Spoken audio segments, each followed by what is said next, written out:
Hero বনাৰ কাৰণে তেওঁৰ মিটিঙত 300 মানুহ, মোৰ মিটিঙত 10,000 মানুহ।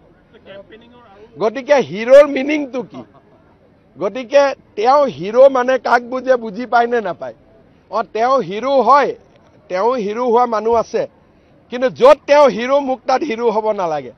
আৰু মইতো আজি ফাৰ্ষ্ট কালি আৰু আজি মিটিং কৰিছোঁ, এটা কথা ক্লিয়াৰ যে বিজেপিৰ ফালে বহুত মানুহ এইবাৰ ওলাই আহিছে। আগতেওতো মই মানস চেৰফাঙত যোৱাবাৰো মিটিং কৰিছিলোঁ, শিৱনাথ ব্ৰহ্ম উঠিছিলে, কিমান মানুহ হৈছিলে, আজি কিমান মানুহ। গতিকে বিজেপিৰ প্ৰতি ৰাইজ বহুত ওলাই আহিছে, কিন্তু ভোট দিয়া দিনাখনলৈকে থাকিবও লাগিব।